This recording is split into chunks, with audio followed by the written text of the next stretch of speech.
Algunas de estas cuestiones lo hacemos con la ayuda de Luis Garbía, director del Máster de Riesgos Financieros de ICADE Business School. Luis, ¿cómo estás? Bienvenido. Encantado de estar contigo, Raquel, una vez más y un placer. Bueno, pues vamos a ello, si te parece directamente, ¿no? Sí, Revisión del cuadro macro. Lo primero, enseguida vamos con el cuadro macro, pero quería preguntarte primero por esa reducción de compras de la pandemia. No nos ha dicho de momento exactamente cuánto va a ser, ha dicho que lo vamos a ir viendo, y lo que sí nos decía son dos cosas. El PEP, los TLTRO, todo para diciembre. O sea, ha sido ya más claro, no lo ha podido decir en ese sentido. totalmente. Lo has comentado perfectamente, Raquel. Ha anunciado que va a cerrar, moderately, lo ha dicho varias veces, un poquito, va a cerrar un poquito el grifo. Eso no quiere decir ni que se vaya a empezar a vaciar el vaso, ni que va a cerrar moderadamente el grifo. Es decir, poquito a poco vamos a empezar a cambiar el rumbo. Recordemos que el programa, el PEP, es una inyección de liquidez brutal a la economía. Está el Banco Central Europeo metiendo unos 80.000 millones de euros al mes. En diciembre vamos a ver qué hacemos con el PEP, porque recordemos también que en marzo de 2022 se va a terminar el PEP y habrá que ver cómo seguimos con todo esto de alguna manera u otra. Christine Lagarde cada vez me está gustando más, hace metáforas de golf, además se la ve muy cómoda. Yo creo que el coronavirus lo que ha sido, entre otras muchas cosas, es... Eh, ya hemos visto a una Christine Lagarde que sin duda está al nivel de Draghi y para mí, y a mí personalmente me parece que le ha sobrepasado con creces. Ujú. Em, ¿Qué perspectiva podemos tener entonces dentro de esta reducción gradual, como tú decías, ¿no? De cara a diciembre, de aquí a diciembre? De hecho, me parece que hace unos 10 minutos le preguntaba a una compañera, una periodista en la rueda de prensa, bueno, ¿y la reunión de octubre qué, no? ¿Qué nos vas a decir en ese caso? ¿Cuál va a ser el camino desde hoy, desde esta reunión en la que empieza a anunciarlo, hasta esa fecha clave de diciembre? Perfecto. Pues por un lado, muchos contrastes. Estamos en mitad de una tormenta espectacular. Estamos en un cambio de época. Insisto, 80.000 millones de euros al año para sostener solo la política fiscal, porque por otro lado no olvidemos que el sistema de bancos también está siendo sostenido y seguirá, según han dicho, con los litros y todas estas cosas. En mitad de esta tremenda tormenta, los próximos 2 meses, octubre y noviembre, lo que yo creo que podemos esperar es relativa calma. Está todo muy programado, que yo entiendo que haya gente que quiera que si Austria y Holanda, los halcones, las palomas por otro lado, pero los próximos 2 meses yo creo que está todo bastante programado y lo que iremos viendo es cómo seguimos con la PEP. Empezarán las ayudas europeas, que además hay mucha conexión, y Christine Lagarde lo ha dicho, entre la política monetaria y una política fiscal coordinada entre los países miembros. Ha insistido mucho en la política fiscal.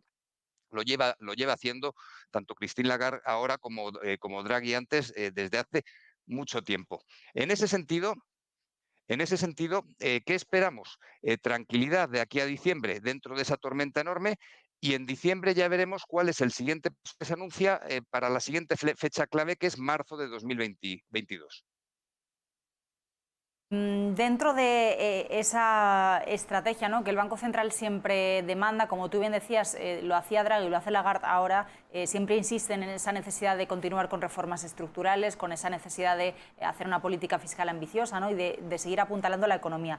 Pero en el lado también positivo que nos ha dejado hoy el encuentro es esa revisión al alza, esa revisión del cuadro macro que comentábamos al principio. ¿Qué te parece esa subida del pronóstico de PIB para este año hasta el 5%? Se baja un poquitín la del año que viene y se mantiene la de 2023.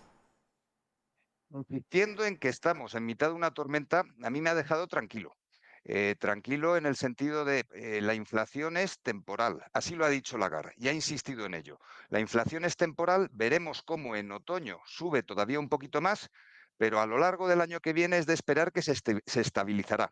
¿Esto qué quiere decir? Al menos en mi idioma. En mi idioma quiere decir que no vamos a tocar la política monetaria y vamos a seguir dentro de la dinámica en la que estamos, que es, hemos rescatado a los países dentro de Europa vía política fiscal con el PEP, y estamos rescatando también al sistema financiero vía las litros, las operaciones, o sea, todas las operaciones de refinanciación de deuda bancaria. O sea, en ese sentido, yo me he quedado tranquilo porque al final lees periódicos y lees todo lo que comentábamos de que si Austria, Holanda, los halcones, cómo reaccionarán. Y ves también que hay mucha gente que habla de inflación. Claramente ha separado el efecto, por un lado, de la gasolina, de los hidrocarburos y del gas especialmente. El tema energético, por un lado. También ha separado la comida. Ha separado el rebote en la inflación del sector servicios. Y por último, ha empezado a hablar también de semiconductores. Lo que vamos a ver es un objetivo del Banco Central Europeo cada vez más flexible, pero siempre mirando. A mí me ha hecho mucha gracia cuando le han preguntado a Christine Lagarde sobre el objetivo, o ella ha hablado del objetivo del Banco Central Europeo y ha dicho el 2%, estabilidad de los precios, pero también que la economía se recupere e inmediatamente ha ido hacia el mercado laboral.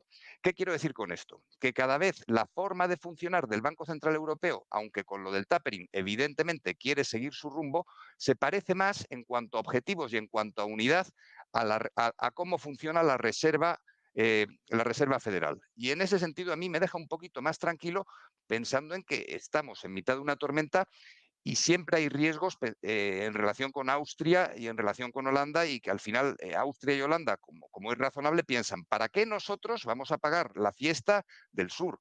Pues porque vivimos en la Unión Europea y hay un concepto de solidaridad nacional europea. Raquel. Ujú. Miramos también a esas cifras de inflación, Luis. Bueno, pues volviendo a insistir en el mensaje que hemos escuchado en los últimos meses, que esta subida es transitoria, incluso reconocía que se va a mantener el crecimiento en la propia inflación subyacente a medio plazo y, bueno, pues también en ese sentido hacía una revisión y, bueno, pues también al alza. Sí, sí, sí. Lleva varios meses revisando al alza. Y lo que ha comentado es 2021 un 1,3%, 2022 un 1,4%, 2023 1,5%, pero insistiendo mucho en que no hay una inflación. Hay varias inflaciones dependiendo de, por un lado, si estamos hablando del efecto del rebote, por otro lado, de los semiconductores, que he hablado varias veces de los semiconductores y es una bonita manera de referirse a China y a todas las cadenas de producción internacionales. Y luego, por otro lado, sin duda también al impacto brutal que estamos teniendo con el precio de la energía.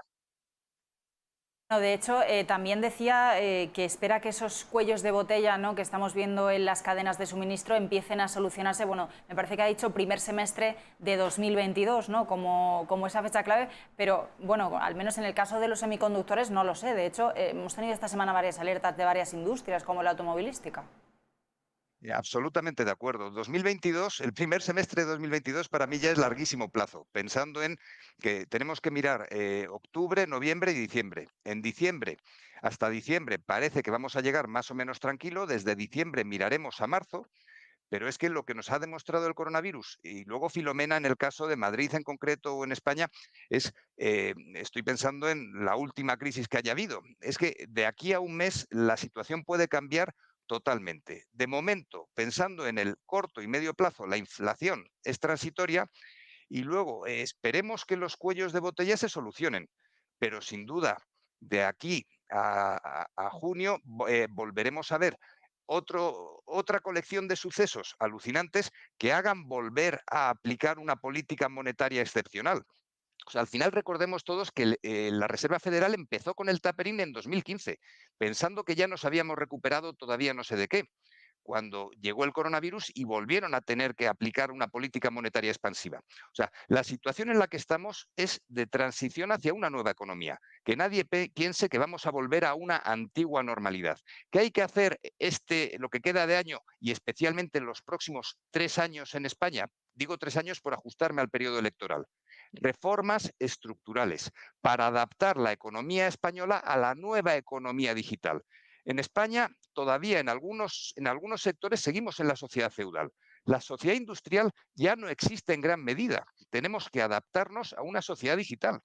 Y probablemente, si no hacemos esas reformas, en enero, en febrero, tendremos todavía más sustos. Raquel. Del mercado o la falta de reacción, no sé, ¿cómo has visto el euro, cómo has visto a los índices europeos? Siguen muy planitos, pero por lo menos ya vemos un poquito menos de descensos, ¿no?, que estábamos viendo las dos últimas jornadas. Bueno, pues mucho tono de cautela, bajadas incluso. Ahora, bueno, pues parece que hay un poquito más de calma en el mercado. Correcto. Al final todos leemos los periódicos y yo sinceramente también llevaba 2 días nervioso porque empezamos a hablar de Austria y al final todo esto se va contagiando un poquito. A mí escuchar a Christine Lagarde, sus metáforas con el golf, verla tan tranquila, me ha tranquilizado y realmente creo que hoy ha habido consenso en la reunión en la reunión del Banco Central Europeo. Las palabras del gobernador del Banco Central de Austria de hace un par de días pues me da la sensación de que es más para los austríacos que para la mesa de hoy. O sea, al final, ¿los mercados estaban nerviosos? Normal, porque estamos en mitad de una tormenta. ¿Qué hemos visto hoy? Yo personalmente, tranquilidad. Tranquilidad, y yo creo que si de aquí a 2 meses somos capaces de pensar con tranquilidad, probablemente podamos entre todos planificar el 2022 como tenemos que planificarlo. No es un 2022 contingente, sino es un 2022 totalmente necesario para realizar y acometer todas las reformas estructurales, todo ese apoyo de la política fiscal que comenta Christine Lagarde, que necesita Europa en general y España en particular, Raquel. Luis Garbía, muchísimas gracias por acompañarnos. Completo el análisis. Nos vemos a la próxima. Buenas tardes. Un placer, encantado, Raquel. Bueno, pues ahí lo tenemos.